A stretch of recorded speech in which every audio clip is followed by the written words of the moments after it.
are listening to a One Pint Stand, a Minnesota craft beer podcast that tells the stories of craft beer in Minnesota and beyond. So kick back, relax, and grab a cold one. The show starts now. Hello, my name is Dan Bobian, and I write, produce, and host a One Pint Stand. I am ecstatic that you're listening. This episode of a One Pint Stand is proudly sponsored by Dual Citizen Brewing Company, a community-focused brew house that proudly serves both sides of the river. DCBC.com. On this episode, I head over to HeadFlyer Brewing in Northeast Minneapolis to chat with head brewer Tim Collins Mattson and assistant brewer Sophia Missaghi. Our conversation's a good one. We talk about everything from hazy IPAs to how performing rock songs at resorts in the Dominican Republic can cause one to want to embark on a career in brewing. Tim and Sophia make a great team, and they love talking beer. So let's head out to the HeadFlyer Brew House for my beer chat with Tim and Sophia. Cheers. Welcome to another on-location episode of a One Pint Stand. My name is Dan Bobian, and I'm here at HeadFlyer Brewing in Northeast Minneapolis, being joined by two of my friends, Tim Collins Mattson and Sophia Missaghi. Thank you so much for having me. We're back here in the brew house. We are. We're in the thick of it. I can hear things bubbling. Yeah. I was very tempted to have us in the cellar to be like, this is literally where the magic happens, but that would have been cool. We're just adjacent. I'm so sorry. Is that which direction? Is that just back there? The cellar? Yeah. Oh, it's right here. Oh, yeah.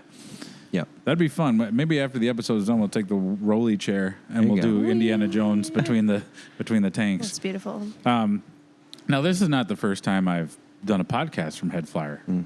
Fun fact. This is the third time. Oh, really? Yeah. Oh, that's wild. But years ago. Yeah. Years ago. Many moons in the before Many times. moons. What year? One was 2018 and one I think was 2020. Okay. 2020, yeah. Were they both with Sean? Yep. Okay. I think one was even previous. Neil? Yeah, I did one with Neil and Nate. Okay, yeah. Oh, okay, Yeah. And then Sean came on. Sean was on for the second one. So, and now Here we are. we have you two smiling faces. The new Hey. team, yeah. The new team. Yeah. So we'll Dream get into team. the dream team.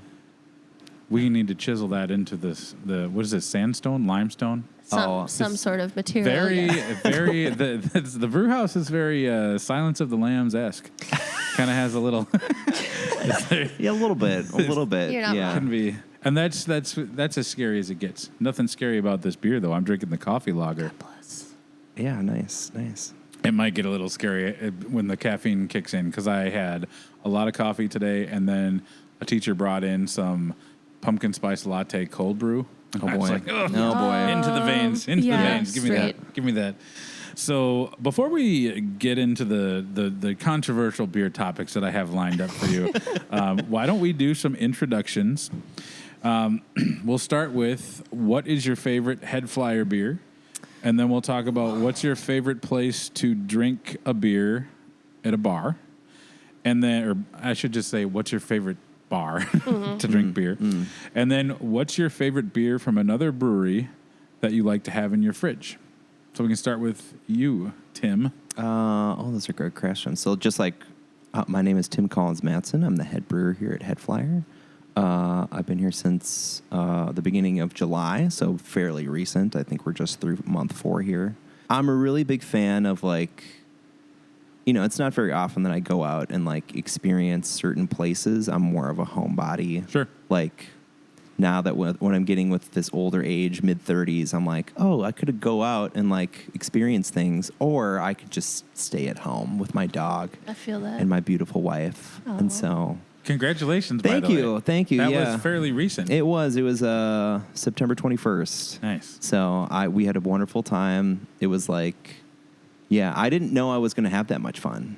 I was kind of being like, oh, like, it's a big day. We've got to entertain so many people. We've got so many things that we need to go right. And so I was like, all right, I'll try to have fun where those places, this certain time. But, like, no, it was great. Yeah. Highly recommend. I would get married again. It was hella fun. But I'm also, like, at the same time, so glad it's over. Yeah. It's a big to-do. It's just a lot. And like now that I just don't have to worry about all these big plans that we're doing anymore. But anyway, yeah, things are going great. Exciting. Favorite place to drink a beer? Big fan of Fair State. Their bar is just great. They've got everything that a brewer is looking for, like old standbys, weird things that you typically won't see at they do everything. Yeah. And it's great. And like if you're in the industry, they'll just hook you up every time. Mm-hmm. It's just like, oh, okay, I'll just like comp your first like couple beers, and you're like, okay, well, like whatever. Hey, in this economy, exactly. No shit, though. 100%. Or like most time, if I'm going to a brewery, I'll try and bring over some beer regardless because I think it's a nice gesture. I'm not trying to like get free beer, but I think it's nice. It's kind of part of the camaraderie, though. I would imagine. Absolutely, it's like an unspoken rule. Yeah, you bring beer, and then they will give you beer. Yeah, they hook you up. Yeah, for sure. So I love Fair State. I also like. I don't think. Do they still have that back bar behind Young Joni? Yes, they do. Oof, it's hard to find. Or at least it was for me. Yeah. The one time I went there, they're like, "Yeah, just go back, go knock on that wall," and I was knocking for like 10 minutes, and then I saw this couple come out of another panel that was like 10 feet further. Okay. I'm like, what? I was just not. I'm just an idiot, just knocking at the side of nothing. Yeah. Well, that's kind of the whole point. It'd be like, oh, you got to know where it is. Yeah. I know, and now that I know, I'll never not find it. Yeah, but like. If I was like gonna have like people from out of town, that's where I would go. It's a good idea. Yeah, it's very cozy, very kind of. I like that. Eclectic. I like that speakeasy kind of. You feel like you're maybe not supposed to be there. Yeah, hidden away from the world. Yes. Yeah. I also like how they have like a bunch of very supper club vibes. Yeah, like all their glassware is like thrift store glassware. Yep. Like if you order a drink, it's not going to be the same glass. It's like the Muppets on it or something. Yeah, I just love it. It's so cool. The Briar is like that. Have you ever been to the Briar? No, I need to go. Their cocktail glasses are all kind of like vintage cocktail glasses. It's cool. It's really nice. That. Yeah. Okay. I think my former roommate does like trivia there. His partner works there. Shout out to John Hoffman if he's listening to the podcast. Okay. Hey, let's hold on. Hold on a second. There we go. Shout out. There we go. That's a 1 pint stand shout out. He'll Coming like that. in I'll be hot. like, bro, listen to the podcast. Listen to it. Oh. Hey. Somehow I just feel reborn and spring-like. I just took a sip of this coffee lager, and now I'm walking on air. Honestly, yes. Great, good stuff. This is fun. This is a high-quality podcast. I know. Yeah. Well, hey, I'm not a fly-by-night operation. We did our homework.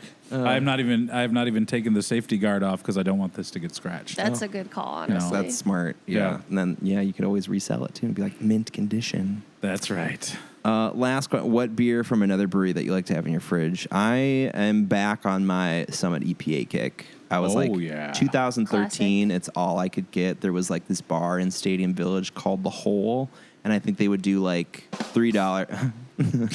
I don't know why I felt obligated to do that. But they would do like $3 summits.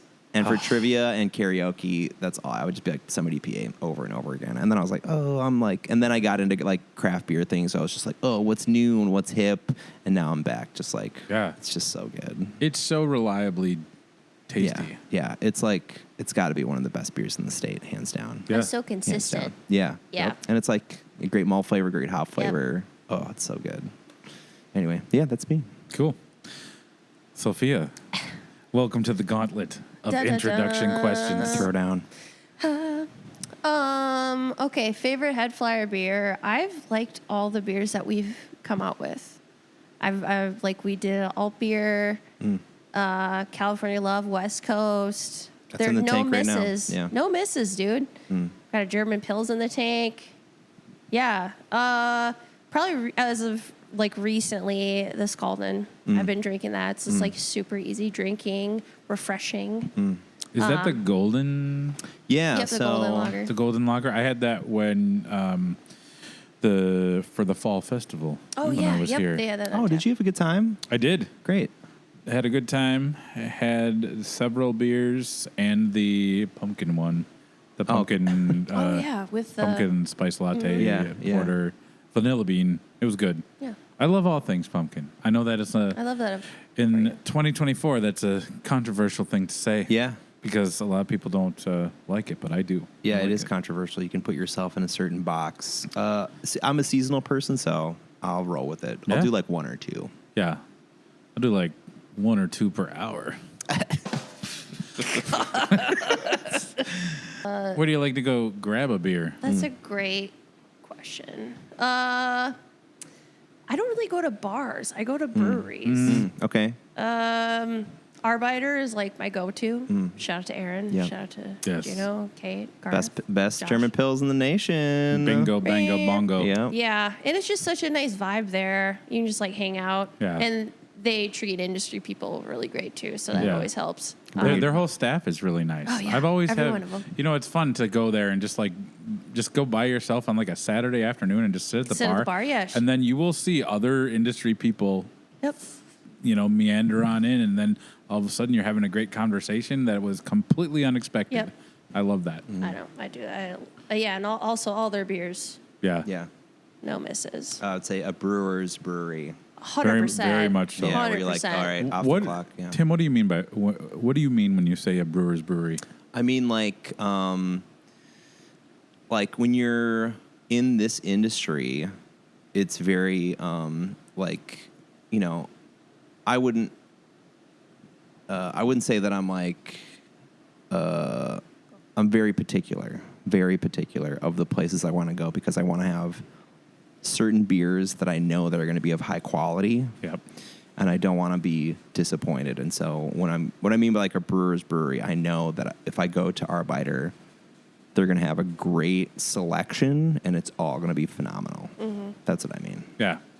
Thank you for clarifying. Yeah, you're Yeah. never like bummed out. You're like, oh, this has diacetyl in it, or like, you know Yeah. what I mean? Like it's just like, oh, freaking again, no misses. Yeah, Right. some places, you know, it happens. It does. Where you have got a beer Sure. where you're like, oh, this isn't exactly what I anticipated, or if it's like I see what the concept of this beer, what they were trying to do, but the Yeah. execution just isn't quite there. That's Yeah. such good foreshadowing. I've got a question that will lead us into a path of that kind of relates to that. Great.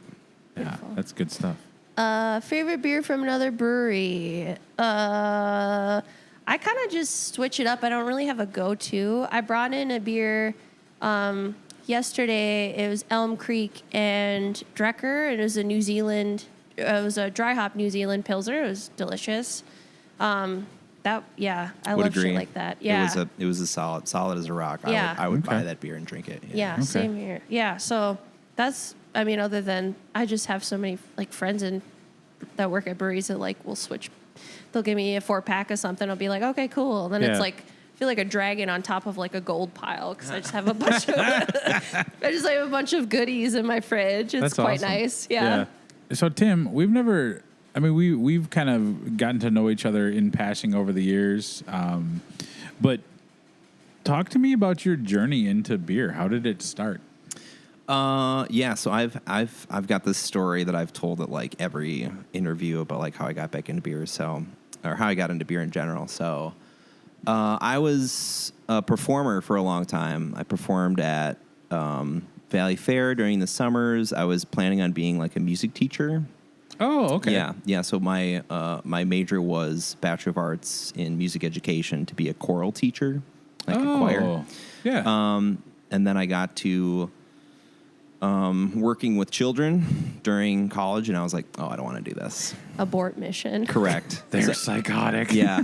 Yeah. So like I have Yeah. maximum amount of like sympathy and empathy for teachers because I Yeah. know how hard that job is. Some of my best friends are music teachers. Oh, yeah? And I'm like, how do you do it? It's fun. How do you do it? You know, you've got so many people in your band, your orchestra, your choir, and I was the kid that my parents forced me to do band.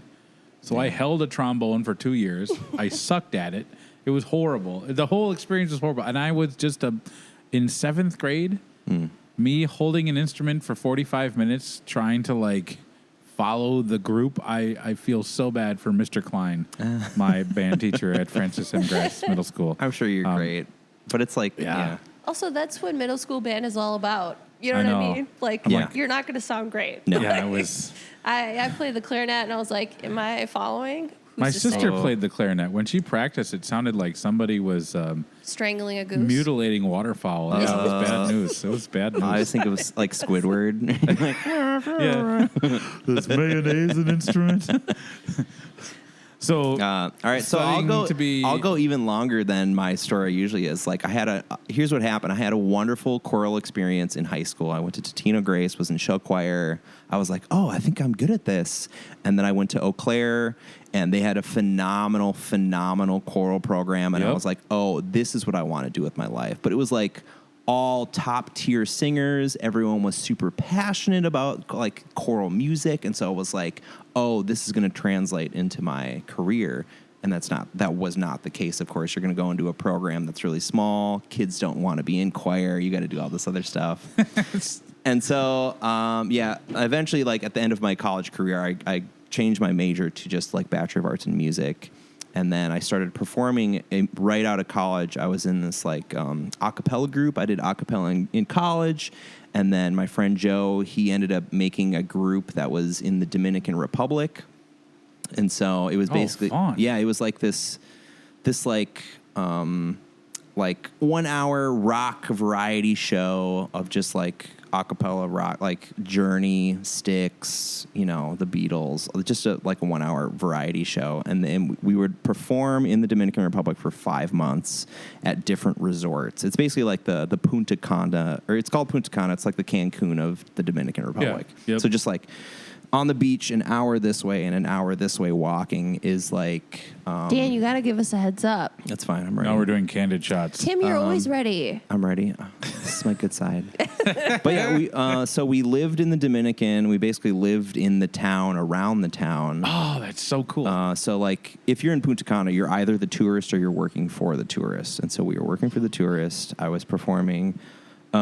this show, we did like 2 different stints of 5 months over 2 years. After that, I was like, I don't want to do this. It was like I had realized, like they say, like do what you love and you never work a day in your life. Yeah. But then what I loved became work, and it totally removed the love part. Where I was like, now my love is become monetary. And it was like physically taxing, and I was away from all my family and friends. And I was like, all right, I think I need to move back to Minneapolis, and I need to like try something else. Like I can't keep doing this. Okay. And so this is the story. This is the long-ended story. There was a little bar we used to go to called Liquidos, and they just had, Presidente on all the time. Oh, like, yeah. Just I've the Dominican Presidente. beer. Yeah, just like a whatever. Yeah. Like lager, right? Mm-hmm. It's the Dominican beer is Presidente. And so I was at our local bar, and I saw that they had a bottle that I'd never seen before. It had like a little pug on it, and I was like, well, what's going on here? And he was like, oh, yeah, it's like this cerveceria from the capital. This dude's trying to get in here, whatever. And I was like, can I buy one? And it was just like a straight-up pale ale. Straight up. Wow. And it was like the first craft beer that I had in like months and months. And I was like, how much of this do you have? And he was like, I got like 2 6-packs. And I was like, I'll buy it all just for me. Nice. And then I started handing it out to people. And I remember it was like starting out, it was like $3, and then they bought more. And then it was like $5. And then I bought more of it. And then it was like every time they just sold out, and I would just buy it all. And it wasn't anything special. It was just like a pale ale. But I was like, just being able to experience that beer and to share it with people, I was just freaking out. And I was like, okay, I think I want to move back to the cities, and I think I want to get into beer. So then I moved back to Minneapolis, April 2016. I started working at a home brew shop. It's called Brew. Oh, yeah. Up in Fridley? It's like Spring Lake Park, yeah. Or yeah.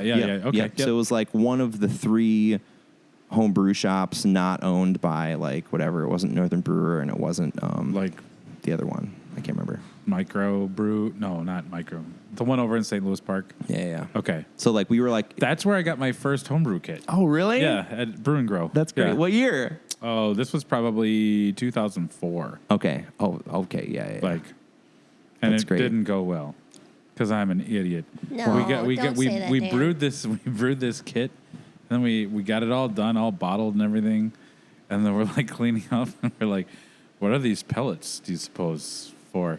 Well, those were the hops. So we were just ahead of our time. We basically made a seltzer, an alcoholic seltzer. Oh boy, or just malt. Yeah, just malt. It was very weird. But yeah, Brew and Grow. That's great. There. Shout out to Kevin and Cheryl Cooler. They have since retired. They've like sold the shop, but that's where I like quote unquote cut my teeth of like being able to experience brewing for the first time. That's where I bought my first kit. That's where I worked there for like a year. And then after I was like, okay, I think I'm ready to get into the industry, because it's hard to get into the industry, right? Sure. It's like when you don't have any experience, why would I hire you? Right. And so shout out to the perfect first job, which was at the Free House in North Minneapolis. I got to work with Matt Asay and Alex Doring. Matt Asay is the head brewer at Forgotten Star. Yep. Alex Doring is now the head brewer at Brewhaven. Yeah. Yeah. So like, yeah, those guys gave me my career. Yeah.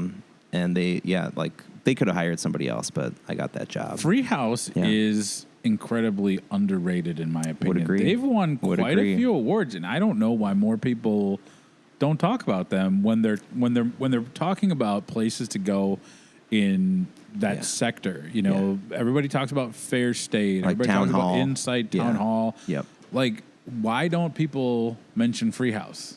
It's befuddling. Yeah, it's I don't know. I think it's because I mean, when I was working there, I get weirded out by being in the North Loop. It's just like not my scene. Yeah. Like a bunch of Canada Goose jackets, fancy dogs. Like anytime the sun would go down and those people would start to come out, I'd be like, all right, I got to get out of here. But yeah, it's a dope spot. They're doing great work. It was like the best job ever because we had a great team, really high brewing standards. Like I got to do everything. So it wasn't just me on the keg washer or doing deliveries. It was like, oh, I got to like brew the beer. I got to be in the cellar. Really similar to our setup right now. Yeah. Really similar. Just like a 15-barrel brew system, putting out like really, really consistent standard beers for all the Blue Plate restaurants, as well as like new one-offs. It's where I got to brew my first recipe. It was a Hefeweizen, number 43, if they ever bring it back. But yeah, that job was great, and I worked there for 3 years. A great brewing team, lots of great brewers came out of there. Yeah, that's where like I learned how to become a good brewer. Nice. Yeah. From Free House, where did you go? After that, I moved on to Black Sack. That was great. That was my first production place. Okay. I think, and that's how you two met, right? Yeah. Okay. Yeah. Cool. Did I hire you? You did. Nice. Yeah. Shout out to you. Hire you again. And I'll do it again too. That was great because I got to experience what it was like to work in a production facility. And like at the Free House, they'd never really touched hazies at all. They just were doing more classic traditional stuff like BJCP style guidelines to the book. Yep. I remember some remarks. That's why they won so many GABF awards. Yeah, You're exactly. not wrong, yeah. I think I still have that ethos of like traditional brewing. Like most of the styles that are on tap are just like straight up, like no nonsense. Well, yeah, I mean, right now, Back if to you're basic coming stuff. into HeadFlyer and you see an amber, a coffee lager, a brown ale, a golden lager, Yep. a porter, a pale ale, a golden ale, a hazy IPA, a kettle sour. I mean, juicy IPA. This is a nice spectrum of styles and flavors and tastes to kind of get everybody in under the umbrella. Yeah, I think I said this at one of our owners' meetings, but I was like, we need to have a certain schedule of the flavors that we're offering and to just keep that. To be like, okay, here is the line for our seasonal lager. Here's the line for our pale ale. Here's the line for our like American IPA. And then we're just going to keep that over and over again. Yeah. And then there's room to like play and do some fun stuff too. Like for instance, like right now on tap, we've got a black midnight version of our juicy hazy IPA. So basically, it's kind of wild. I could go grab you a sample if you want, but it's basically just like black as hell, but it tastes and drinks exactly like a hazy IPA. That's so interesting. As me, I am such a visual person, kind of like eat and drink with my eyes, and sometimes that really, like, that'll get the supercomputer in my head, aka the hamster running on the wheel, just very confused. So that's a good, Anyway, but yeah, there's room to play around where you can play around. But I think for the most part, I'm just like, traditional styles. I think that's what people are I think that's what people are looking for. Yeah. So then Black Stack, kind of the not antithesis of that, because I think I would say so. Well, I would. They're on the other end of the spectrum, especially because that was back a couple years ago. I think it's been interesting to see that the last time I went in there, they had quite a few lagers on tap. Good. And just a bigger variety of things. That's great. I think this pendulum is kind of like swinging back to that a little bit. But what was it like to go from Free House to Black Stack? It was great, honestly. Like, I was just a shift brewer. I was like one of two shift brewers. We were just like, I was showing up either at 6:30 to brew the first turn of the day, or I was showing up at noon 30 to brew the second turn of the day. And it was basically like, show up, do the turn, put it in the tank, leave. And so that was like, I don't know, it was really great. I just really like that type of work of like, I don't mind laborious like labor. Like, I don't mind putting Laborious Labor was the name of my folk band back in the day. God damn it. We'll cut all that. No, you gotta leave that in. That was great. But yeah, it was a physical job, but I don't mind that type of work. And like, it was fun to brew different styles that I wasn't used to. The team was really great. I met a lot of really great people. Shout out to Sean Carnahan, who's now the head brewer at Insight. Yeah. But again, like, it was great to work with people that were really into high quality beer, and I got to experience a style that I wouldn't say I have my PhD in hazies now, but it was a full year of just like ripping out like hazy after hazy after hazy after hazy. So many hazies. Yeah. So I got to understand like the different types of strategies for brewing that style of beer. And I think there's not just one way to do it. There's a lot of different ways to do it. Correct. But I think the good ones are kind of the foundation in understanding water chemistry and understanding like when to do what. Correct. Yep. Yeah. So I think like malt bill wise, you can change a bunch of different things, like high protein malt, flaked malt, torrefied wheat. Shout out to Escalating Falcon. Yes. But like, we would do a bunch of like, the base recipe would kind of stay the same, but then you can kind of throw in like dextrose to kind of increase the ABV. You can throw in all these different types of malts. And then it's also like your dry hop regiment, the amount that you're doing, when you're doing it. But it was also like making sure your water profile was like high in calcium chloride, like 4-to-1, 3-to-1 versus your sulfites. But then also like front to back your yeast. Like, a lot of places are not utilizing the right yeast source, or not using the right yeast strain, and you can tell. You can tell. What is the kind of like common denominator of like quality hazies? What is the yeast used? London 3. Okay. London 3 is it. Yep. Not to give proprietary secrets, but of one of the places that I was working at that was producing a lot of hazies, that was the yeast that they were using front to back. And I think like places that are using like just straight up Chico, or like that's the one that I've heard is the Chico. No. Okay. If you're doing a Chico yeast for your ale, it's just not the same. It's not gonna work. That's why like when you're going to places that have a hazy on, it's just a world of difference. Okay. I would say that is the world of difference, is like what yeast strain you're using, what's your what pounds per barrel you're using to dry hop, making sure that your water profile is good, and then like the amount of like heavy protein malts that you're using. Okay. But that's it. Okay. Yeah. So you kind of wrap your brain around that process, because it's such its own thing.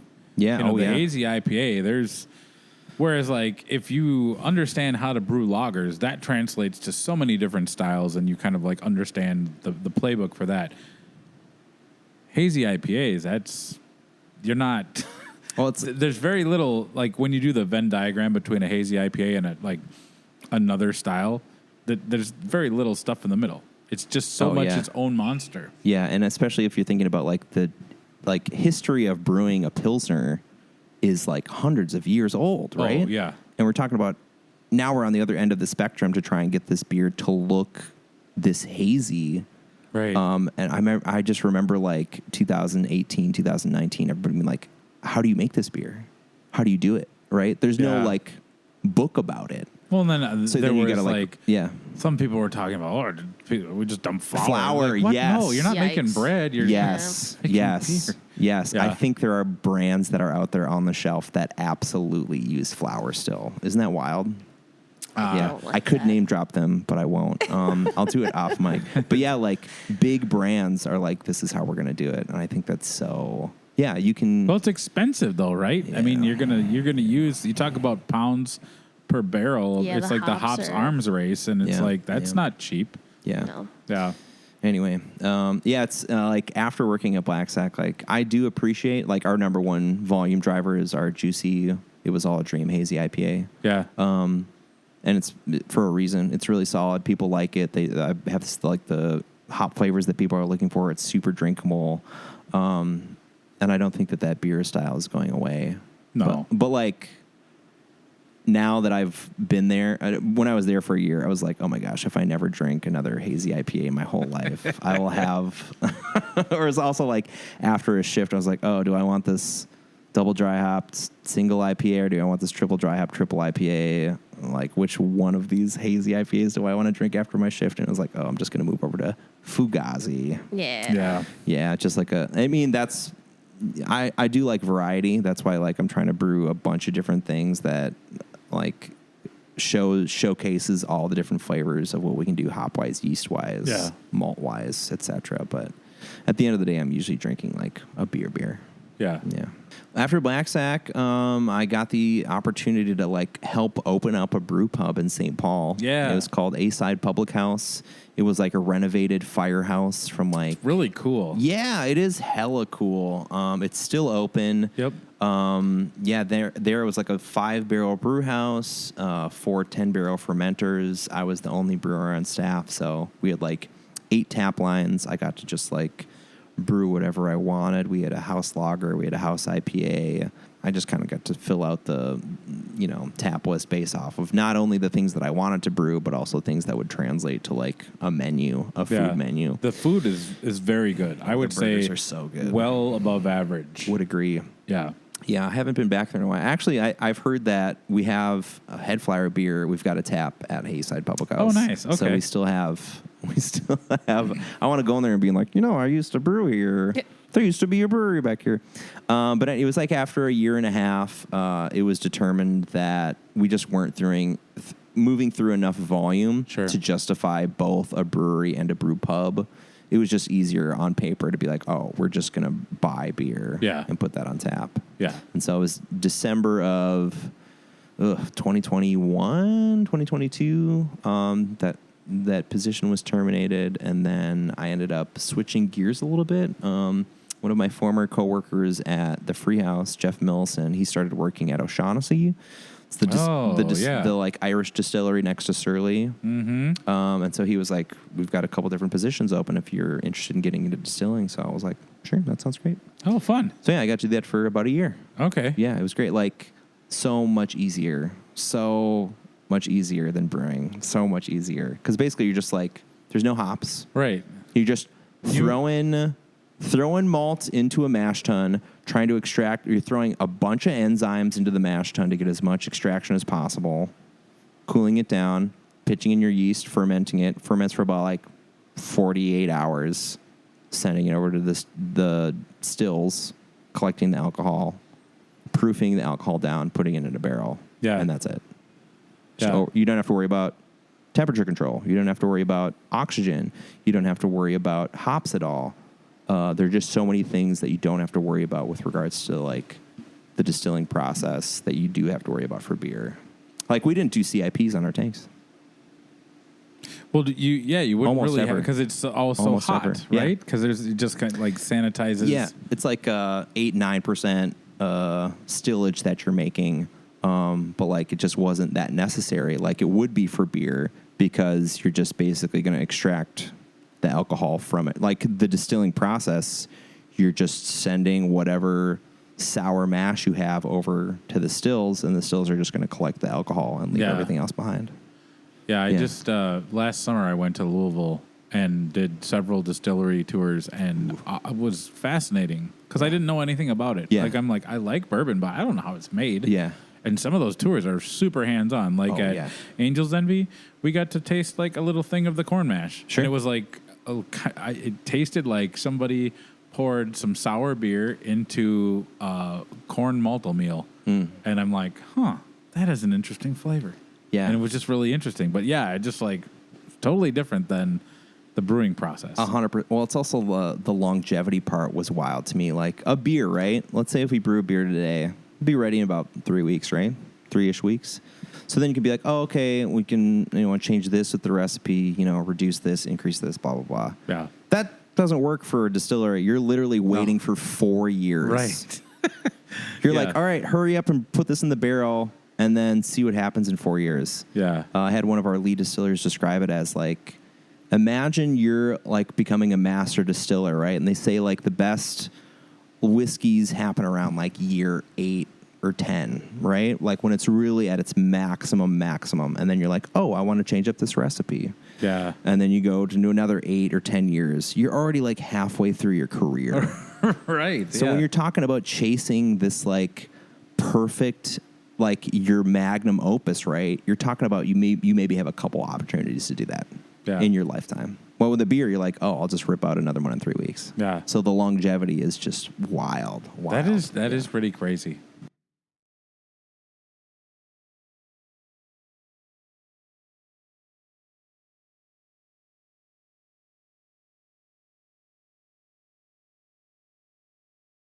Hey, thank you so much for listening.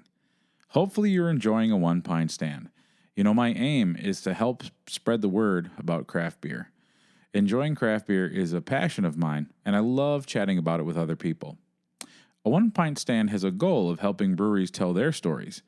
I love to get out in and beyond Minnesota to visit breweries, beer bars, and meet other interesting beer people. If you are also into those things, you probably want to keep tabs on the show. So go ahead and follow a One Pint Stand on Instagram, Facebook, and Twitter.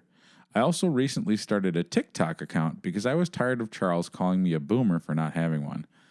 We would also appreciate any and all positive reviews on Spotify and Apple Music to help make it easier for other craft beer listeners to find us. If you want to be a supporter of the podcast with some of that extra change you find in your couch cushions, I started a Patreon. There are 3 different monthly levels of support, and they're priced at $1, $3, or $5 a month. If you pledge at the $3 or $5 monthly level, you get some pretty cool perks. So go to patreon.com and search a One Pint Stand to check it out. Now, you will be asked if you are 18 or over.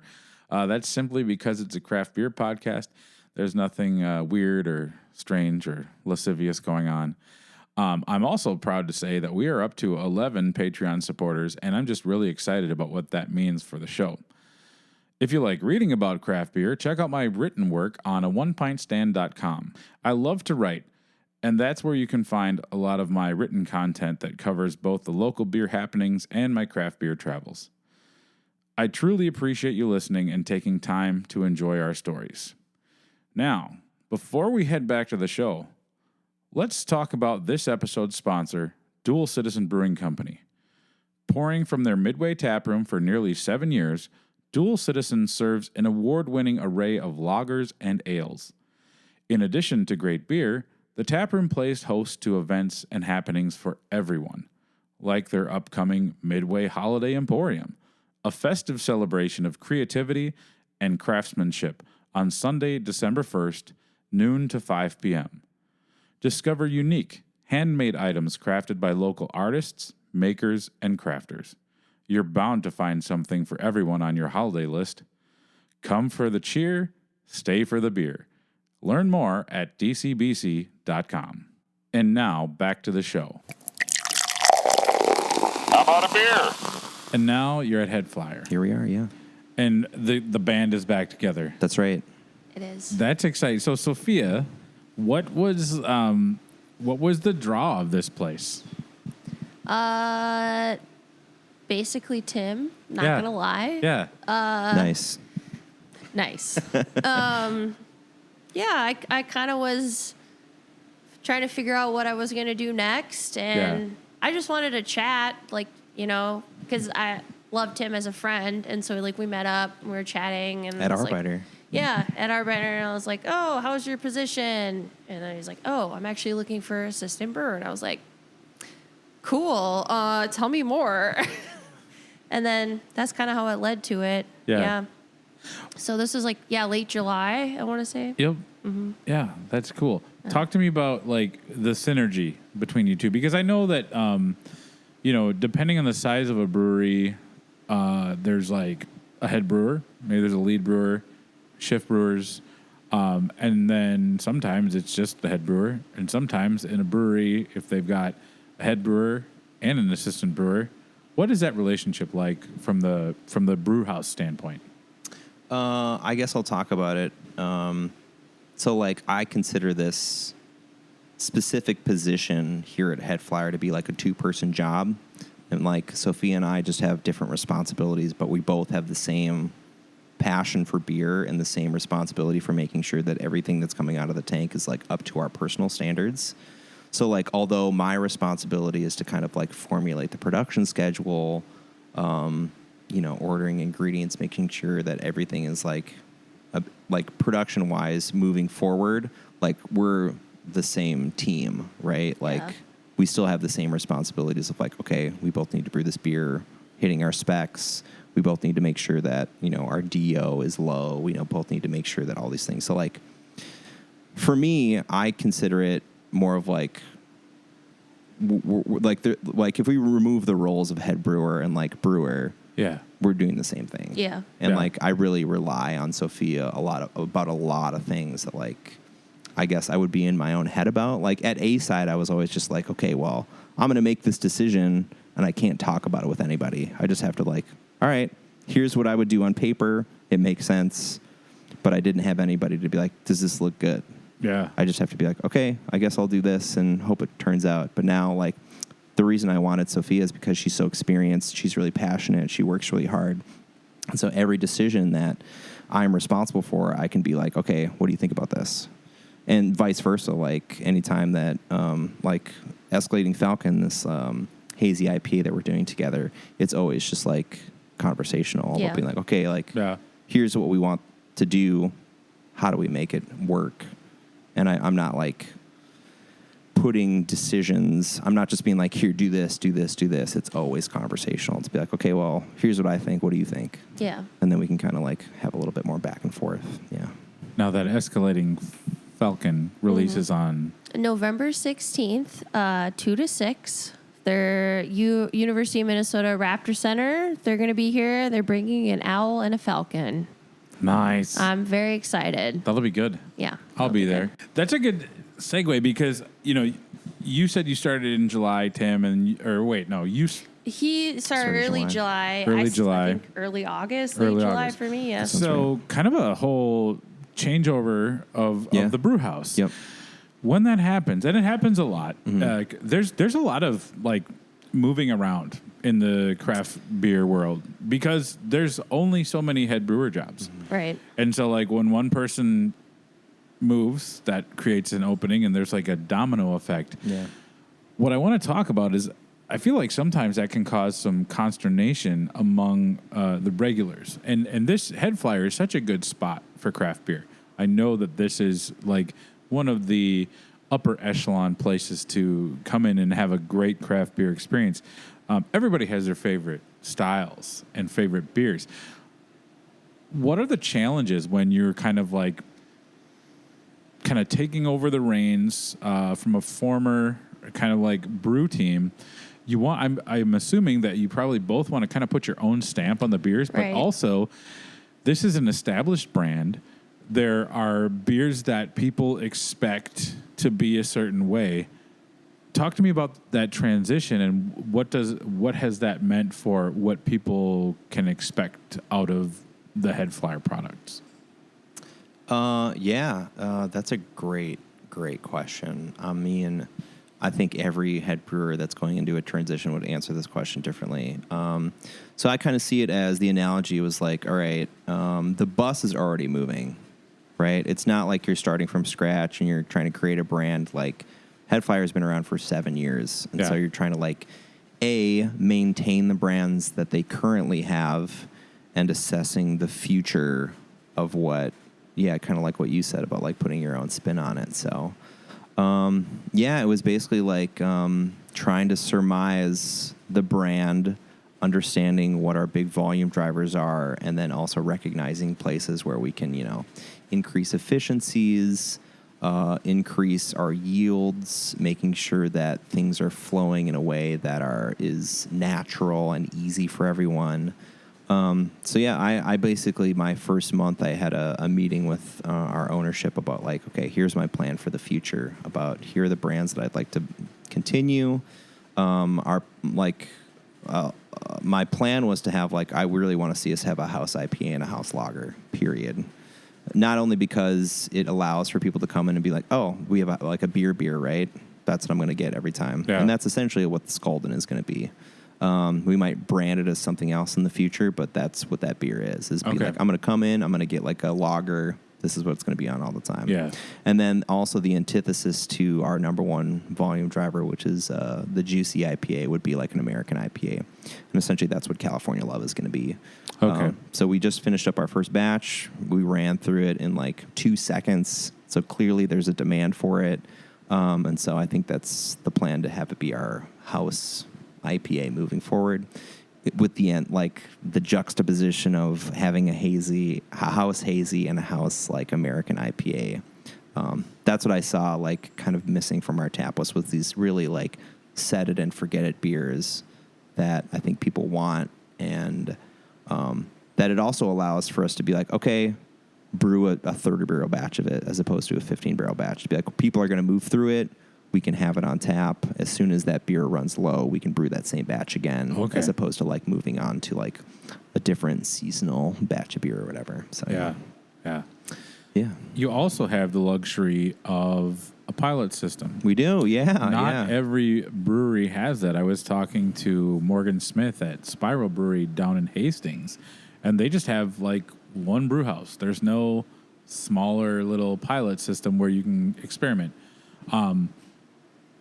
I think that as an observer of HeadFlyer over the years, I think that pilot system has been used differently as things kind of have ebbed and flowed.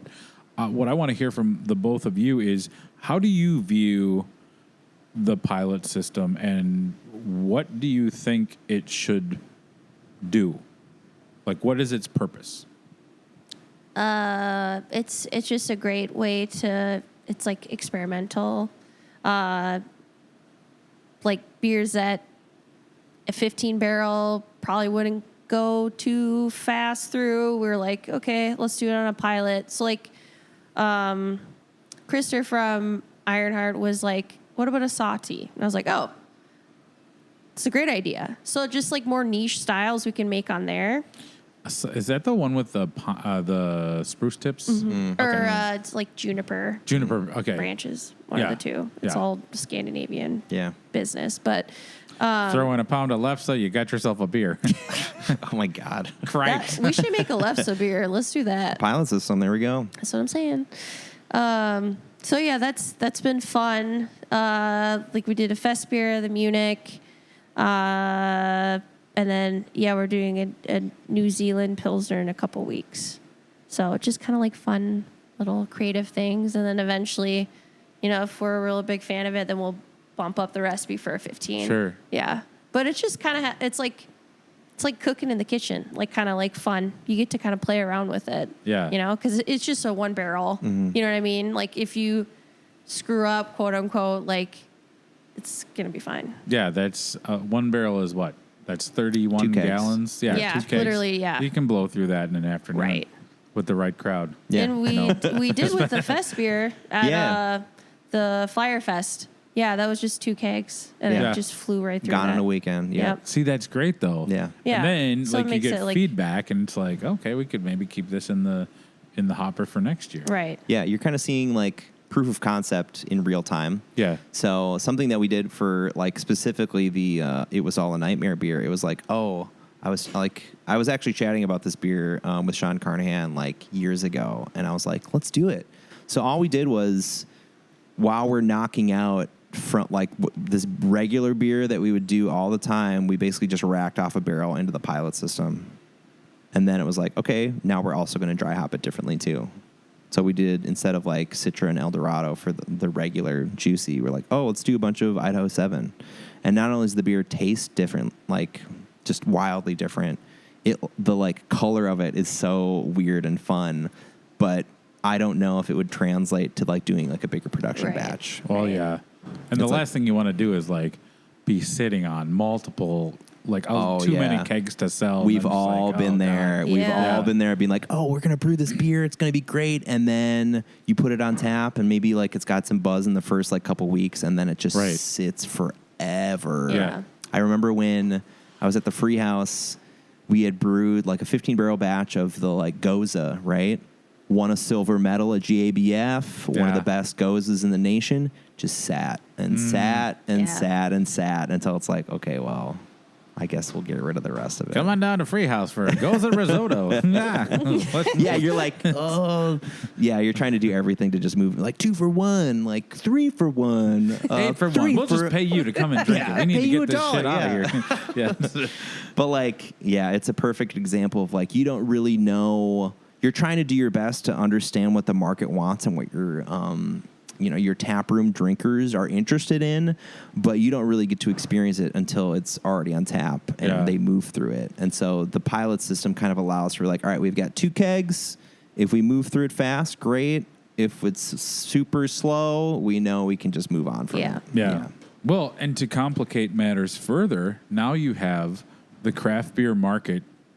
Drinkers are all over the place. Oh, yeah. Some of them are into THC drinks. Some of them are taking a break from alcohol. I would not want to be faced with the challenge of what is going to sell. Oh, yeah. How do you kind of like prepare for that, or how do you react to those changes? Have you seen certain brands changing? I mean, this tap room, I feel like, is one of the younger. When I'm here, I always feel old. Let's be honest. When I wake up every morning, I feel old.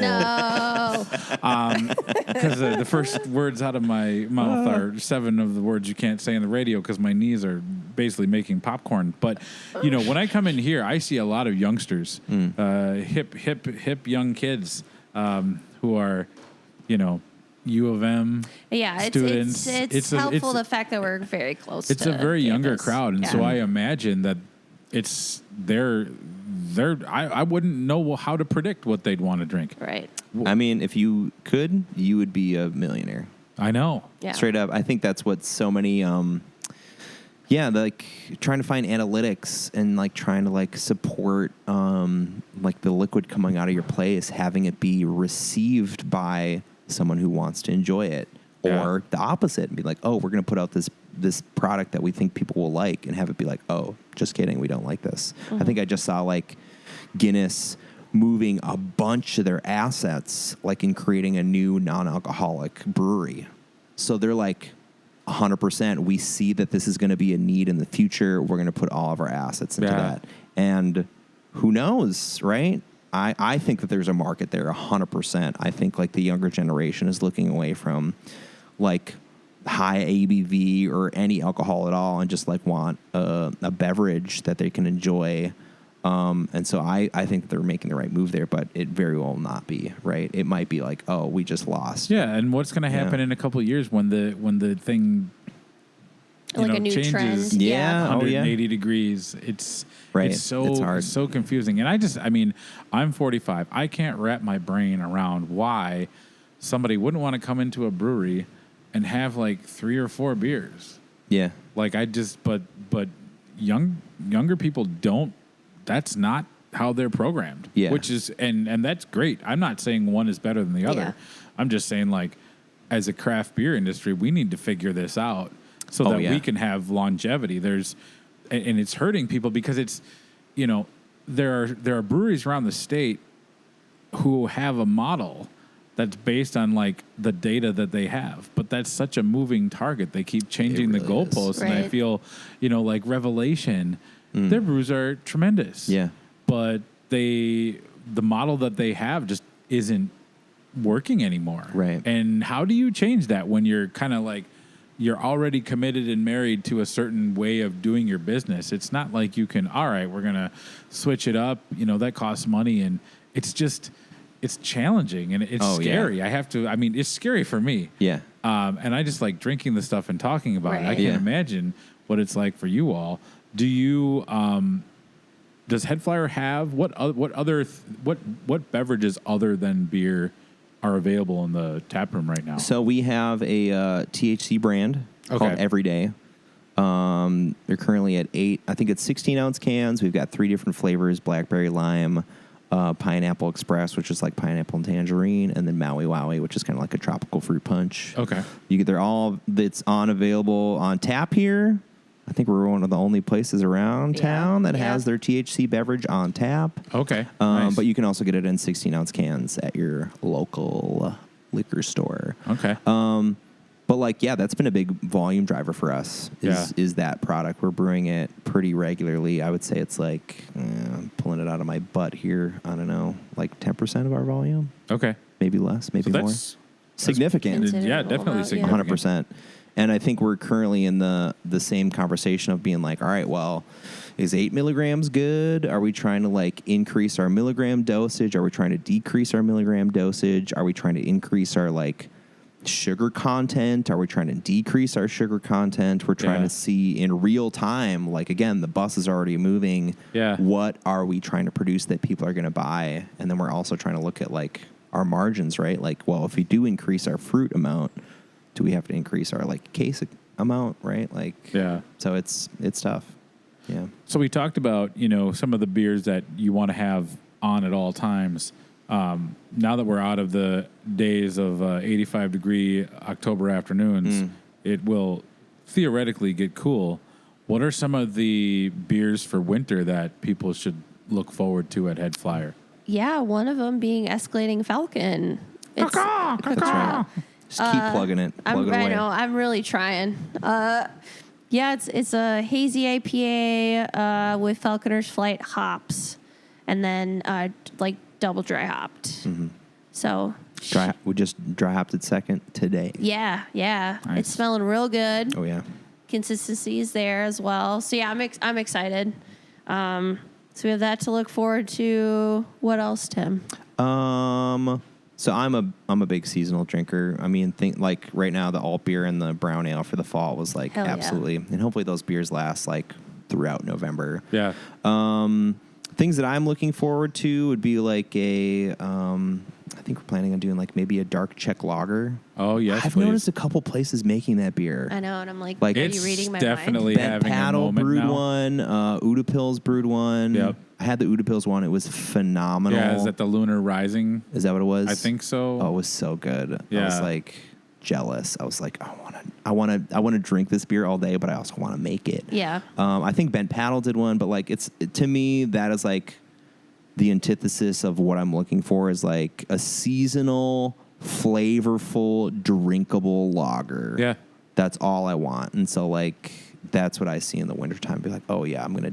But then you can't put all of your eggs in that basket. Like we're not gonna put all of our eggs in like a stout basket, because like usually I'll have one and be like, okay, that's enough. So I think we're really relying on the vanilla bean porter. That's a year-round beer. It's currently packaged, good. Very good. And I think we're just gonna rely on that to be like our main winter volume driver. Yeah. And then will you continue? I know that for many years they've done the Banffed, the barrel aged big stout that I think is absolutely fantastic. I think it stands up well to everybody. When people think a big barrel aged stout, I think they think of the Bent Paddle Double Shot Double Black or Surly Darkness. Yeah. Classic. But there's a lot of other really good ones.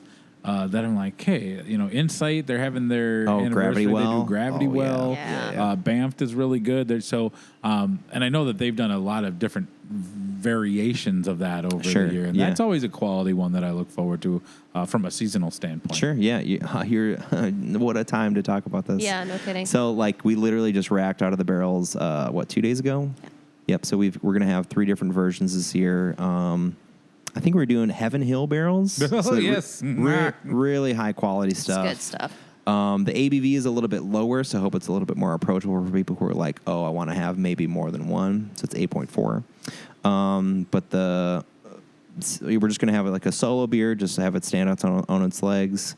And then the one that we just made and tried to package today was the coconut dulce de leche version. Ooh. If you want, I can grab you a sample. Me gusta. Yeah, we should definitely do that. I know a guy. That's perfect. But then we're also going to have like next door, we've got a coffee shop, 5 One of watt. the premier coffee places in the Twin Cities. And so we're going to do like, they make a coffee called Kingfield. Yep. So it's got coriander, bitters. I think it's got vanilla in it. And so we're going to do a version of that as well. So it's going to have lactose, vanilla, coffee, coriander bitters, and another ingredient. Hawaiian sea salt. Hawaiian black sea salt. That's right. Ooh, I have some of that at home. Very fun. It's good shit. Yeah. Yeah. All right, y'all. Nice. That's it for me. It's 5:20. It's been real All time. right. Yeah. Thank you thanks so much for having me. Yeah. Tim has gone. He has left us. Yes. He has left. Tim has left the building. And now we are a party of two. So, Sophia, I wanted to ask you, both you and Tim, and again, we should mention that, Tim gave his like professional brewing history earlier. And if you want to hear Sophia's professional brewing history earlier, go back to the episode where we recorded Women in Brewing with you and Bree. That, I believe, released last fall. And you can hear the whole shebang about your brewing career. Both of you have been brewing / cellaring / doing all sorts of things for some pretty remarkable breweries in the Twin Cities. What are some valuable lessons that you learned along the way that you feel are really kind of like helping you thrive at HeadFlyer? Okay, that's a great question. I think there are a few things. So especially when I first started, like working at breweries and everything, when someone was training you in, right, that's the right way to do it, right? But I think it's also really good to question that and also understand the fact that there are different ways to do the same thing. There's no one way to do it, obviously. Right. So that's been interesting. Like once a couple years in, I was like, I'm going to like do my research. I'm going to like look into that. Cause like in my head, like critical thinking, I was like, does that make sense to do that? Like, is there a better way? And then, kind of work from that. You just become my opinion, you become a better brewer, and then you're able to like fix things on the fly, and like be more confident in yourself. That's probably one. I think another one I've learned recently is that me and Tim, we put a lot. I've talked about this with Tim. We put a lot of pressure on ourselves because it's like the beer we make is like a reflection of us. As intense as that sounds, but it is true. Yeah. So like mistakes happen, whether it's human error, whether it's just like, the mash rest wasn't like as efficient as it should have been. Sure. Things like that. And just kind of like being able to roll with it and not like freak out. Yeah. Previously I've been the type to just like freak out and be like, oh my God, like, what do I do? Da. But I think, sitting back and being like, okay, I have the skills. I have the know-with-all, like, what am I going to do next? Like, this is scary, but like, also like the pH is at 4.4. Like, what do I do? And it's like, take a moment, take a breath, be like, okay, what can I do to drive up the pH? Okay, great. Baking soda, just like, or, you know what I mean? Like there are things you can do. Yeah. I think a lot of times it's, you freak out because it's also such a big volume of beer. And then if you fuck it up, then you're like, oh my God. Well, yeah, and I was just going to say, like, I mean, no, you've worked at really small breweries and really big breweries. Right. So like what worked at 10K maybe isn't applicable at Modest. Right. What worked at Modest maybe isn't applicable here because Modest has the mash. What is it? Mash filter. Mash filter, yeah. That fancy, crazy, very niche, probably less than 5% of the breweries in the nation. Oh, yeah. Use that. Right. So that's like very like specific to that place. Yeah. Yeah, it's just interesting. So kind of along those same lines, now we talked a little bit about like different, the size brew house. As a brewer, what's like if you had a wish list, if like ownership was like, all right, we're gonna write you a blank check. What LOL. piece of what piece of equipment would you want to make the job easier, make an aspect of brewing more efficient? That's a great question. I think probably we've talked about it, but so right now the way we grain out, we push out the grain into a bin, and then push it to. We have like a big like dumpster type thing outside, and then shovel that out into that. So just to like make the workday, it's not that big of a deal, but like just to make instead of like an hour, it'd be like 15, 20 minutes. So one thing we're wanting to get is like some sort of hopper that you can like put a pallet jack in, and then it has like a lever that you like unhinge, and then it flips forward, and then it can just like push all, kind of pushes the grain all whatever into that. We had that at Black Sack, and it was awesome. Oh, sure. Yeah, so easy. Like, it just made things so much easier. Yeah. That'd probably be the main thing. Other than that, like, no, yeah. I think that's probably like the main thing, just to shorten up the brew day. Yeah. Yeah. Because when you think of it, like, every beer you brew, the grain has to go somewhere. If you can make one step of that process easier, that just like frees. And I have to imagine that that's like one less physically I mean, brewing is incredibly hard on your body. Right. And if you can make one less exertion task, take that away, I would imagine that would be quite a big deal. It makes all the difference. Yeah. That's for sure. I want to talk a little bit. I mean, in every job, every career, every industry, you come along when you're first into it. There's so much you don't know, and oftentimes you can't. There's only so much you can learn on the fly. You need a mentor. You need somebody to kind of like talk with. You need somebody to kind of like take you under their wing. Who's somebody in the industry or multiple people that have kind of been a mentor figure for you or helped you along the way? Yeah, I think Tim. I was doing packaging at Fair State, and I saw that Black Sack had a cellar position open, and I was like, should I do it? Yeah, I'm gonna go for it. And like, he just was so open and like really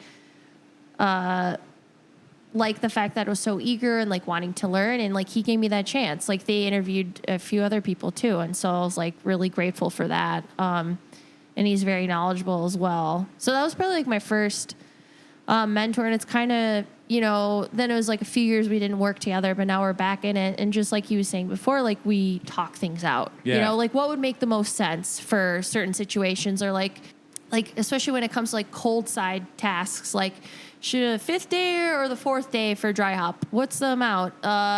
Should we cap if the gravity is at this, blah, blah, like things like that. So it's just been nice to be able to talk about it. Yeah. Tim, Ariel, shout out to Ariel. Oh yeah. The all-knowing, the all-wise one, right. if you will. At Excelsior. Yeah. Ariel Keaton, also a big part of founder of Nevertheless. Team Nevertheless. Yep.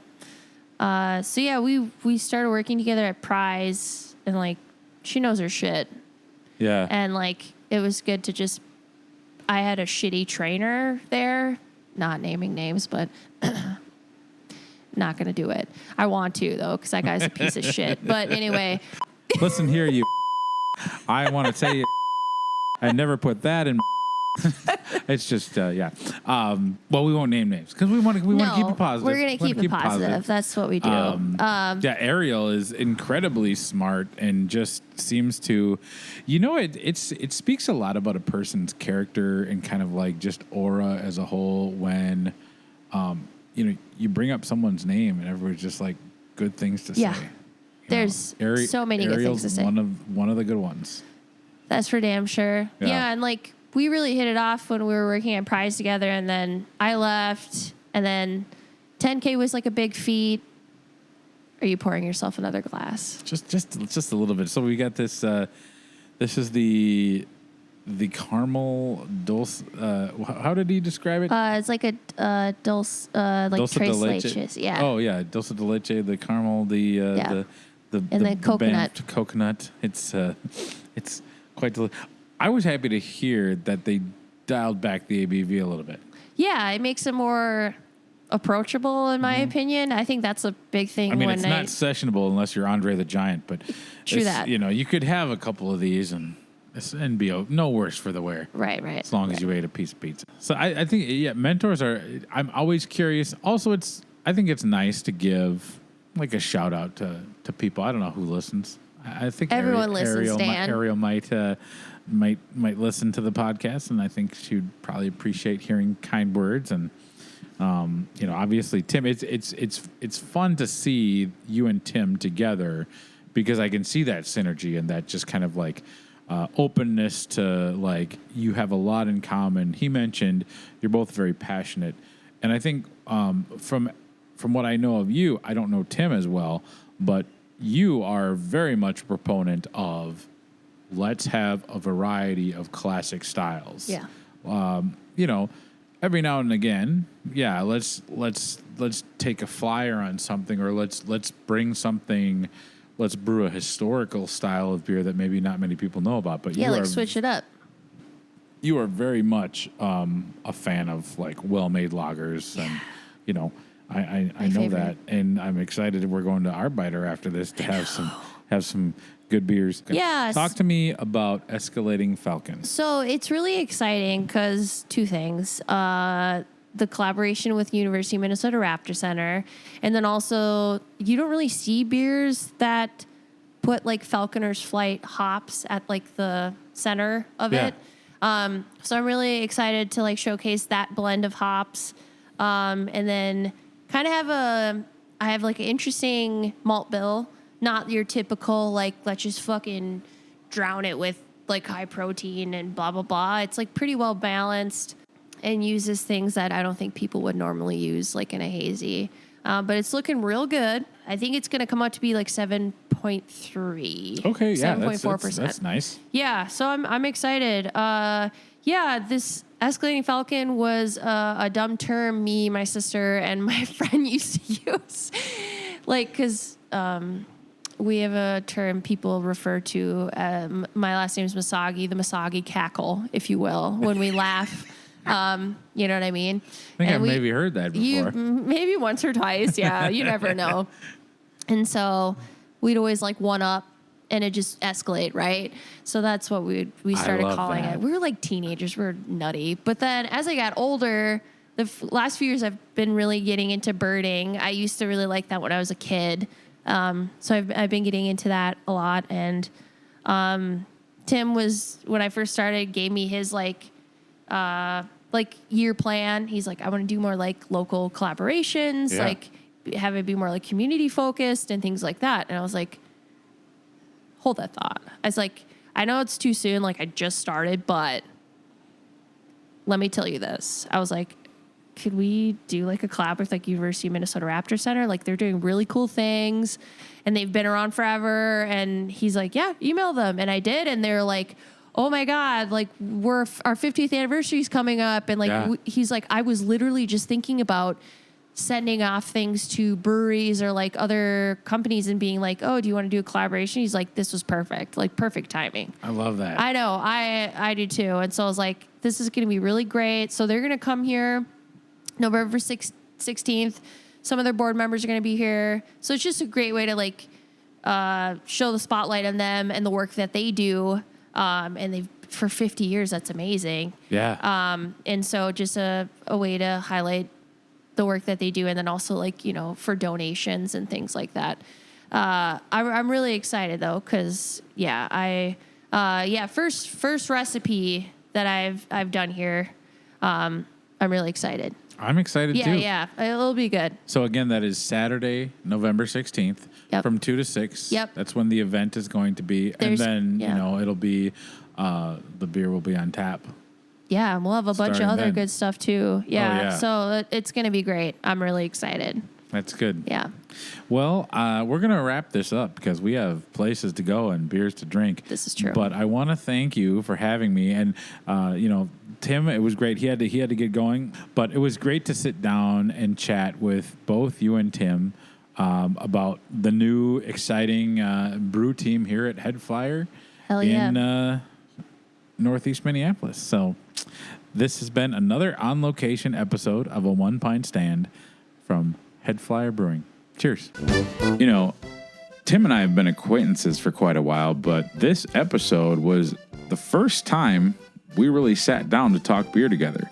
And I have to say that I thoroughly enjoyed myself. Of course, it goes without saying that Sophia is always a pleasure to sit down with. I love sharing stories and beers with her. She's an amazing human and a great friend. The synergy between Tim and Sophia is really palpable and really is evident in the beer. I think it was possibly Caesar or Martha Stewart who once said that when someone is cooking food with love, it always tastes better. When beer is brewed with purpose and a vision, I think it drinks better. Now, if you're somebody like me who likes to frequent a taproom or two, you should put Sophia's beer release, The Escalating Falcon, on your calendars. It's happening on Saturday, November 16th from 2 to 6 p.m. This beer was brewed in collaboration with the University of Minnesota Raptor Center, and they are celebrating 50 years. So they'll have some birds of prey and information, and I'm sure they're going to be passing around a hat for some donations. That's a great organization, and they've been around for quite a while, and that doesn't happen on accident. So if you're looking for a good thing to do on an upcoming Saturday, have that on your radar. Also, if you haven't been to HeadFlyer in a bit, get them on your radar because the new brew team has a really good thing going on there. The German Pilsner Pink Pony Club should be hitting the taproom soon. I tried it off the tank, and it was tremendous. You're going to want that beer in your lives.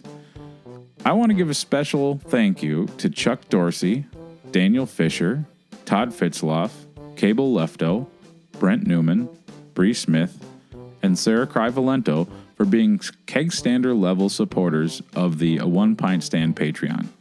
You've all shown incredible generosity, and I'm so grateful for it. Cheers to you all. Before I say goodbye, I want to give a huge thanks again to the sponsor for this episode, Dual Citizen Brewing Company. For nearly 7 years, Dual Citizen has proudly served the Minneapolis and St. Paul communities with both cold, fresh beer and event programming for everyone. To stay up to date with all the latest offerings and happenings at the taproom and beyond, visit dcbc.com. With that, this has been another episode of a One Pint Stand, a Minnesota craft beer podcast where the pants stay on, but the caps come off. Cheers. Okay. His partner works there. Shout out to John Hoffman if he's listening to the podcast. Okay. Yeah. Hey, let's hold on. Hold on a second. Whoa, there we go. Shout out. There we go. That's a One Pint Stand shout out.